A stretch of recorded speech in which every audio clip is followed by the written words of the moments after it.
Milieu d'accueil pour plusieurs élèves internationaux, provenant entre autres du Mexique, des États-Unis, de l'Allemagne et de l'Australie, le collège s'emploie à éduquer des jeunes âgés entre 12 et 17 ans selon des valeurs humanistes et respectueuses des différences interculturelles. Le monde selon Garnier, c'est s'enrichir et grandir au contact de l'autre, tout en poursuivant des études de niveau secondaire en français. Pour moi, l'école, c'était vraiment important. Et j'ai profité chaque jour de l'école. J'ai parlé avec mes amis, avec les professeurs. J'ai su m'intégrer à l'école. Et un conseil, c'est que tu dois profiter au maximum de toutes les choses que tu vois, que tu apprends. Si tu veux vraiment t'intégrer à Québec, à Canada.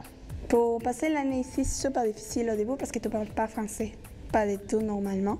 Et tu reçois beaucoup d'aide toujours des professeurs. Si j'avais une question de français, une question même de la matière, je pouvais aller avec les professeurs et demander si je ne comprends pas ça. Et ils faisaient comme c'est bon. Et ils m'expliquaient comme pas de problème, toujours disponible. Je crois que ça pourrait être beaucoup mieux, mais j'ai beaucoup amélioré. Dans la prononciation, pour comprendre aussi les autres personnes. Je peux comprendre plus les conversations des autres personnes et quand les personnes parlent à moi. Je crois que je comprends bien. Les élèves internationaux vivent dans une famille d'accueil qui est minutieusement sélectionnée par les responsables du programme. Les valeurs morales qui guident la vie familiale, les activités de loisirs qui y sont menées, et le cadre de vie à la maison sont entre autres des critères fondamentaux. Alors on a une expérience de famille d'accueil maintenant qui date de 7-8 ans et nous avons eu la chance d'accueillir plus de 15 étudiants et étudiantes du Mexique.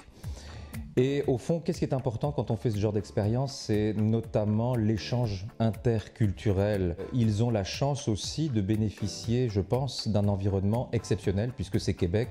Québec est une ville magnifique, Québec est une ville très sécuritaire et ça fait partie de ce que les familles du Mexique attendent. Alors la vie de famille, c'est très important parce que ça permet aux jeunes d'abord d'avoir un point de chute, d'avoir de la sécurité, et aussi de s'exprimer, de discuter, de raconter d'abord leur vie au Mexique, leur culture, mais aussi de nous expliquer à nous, famille d'accueil, leurs surprises. Qu'est-ce qui les choque? Qu'est-ce qui les intéresse? Qu'est-ce qui les interpelle? Bref, tout ça pour dire que comme expérience, c'est tout à fait génial. On m'a demandé de me charger des familles d'accueil et étant moi-même famille d'accueil, effectivement, ça facilite les choses parce que je sais exactement ce que vivent les jeunes et ce que vivent les familles. Quand je cherche une famille d'accueil, bien sûr, je cherche des familles qui sont ouvertes, qui veulent vivre une expérience culturelle enrichissante et qui veulent partager des choses. Mon travail, c'est de faire en sorte que les familles soient heureuses et que les jeunes soient heureux. Les jeunes Mexicains qui arrivent ici, ils arrivent dans un esprit d'ouverture, ils veulent découvrir une nouvelle culture. Et puis quand on est famille d'accueil, on peut vivre des choses parfois très amusantes. D'abord, on avait une étudiante qui nous appelait papa, maman. Et c'est vrai que la première fois qu'on se fait appeler papa ou maman par un autre enfant, c'est assez savoureux et en même temps c'est très sympathique. Ce qui est très intéressant, c'est de voir qu'au Mexique, les jeunes ont du personnel, il y a des muchachas qui s'occupent de la maison, qui font tout. Alors ils arrivent ici et ils sont obligés de ranger leur chambre, de faire la vaisselle, d'aider la famille, de passer l'aspirateur dans la chambre. Et ça, ce sont des découvertes généralement qui sont très intéressantes pour eux.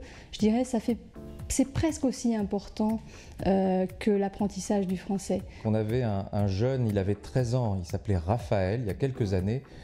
Et venant du Mexique, évidemment, la température, l'hiver, c'est toujours un peu problématique. Mais lui, Raphaël, adorait l'hiver.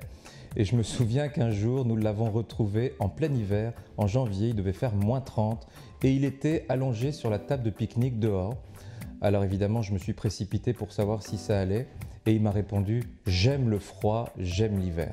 Tu fais comme partie d'une famille d'accueil et tu apprends à avoir une nouvelle vie de famille, mais d'ici, comme une nouvelle famille. Et moi, personnellement, j'ai beaucoup aimé ça et je t'aime beaucoup. Mais mon frère d'ici, c'est comme mon frère pas vrai. Et je l'adore.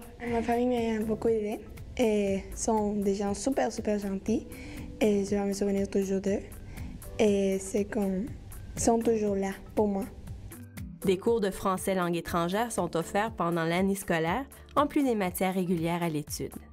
Pendant les cours de français, avec Judith, le professeur, tu dois participer beaucoup, tu dois parler, tu dois écrire, tu dois comprendre tout ce qu'elle te dit, parce que c'est la seule façon de connaître les choses importantes. Et les cours de français, c'est seulement pour les étudiants internationaux.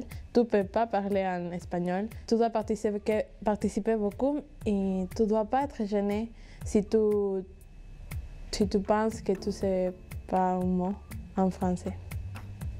Moi, j'ai eu des cours de français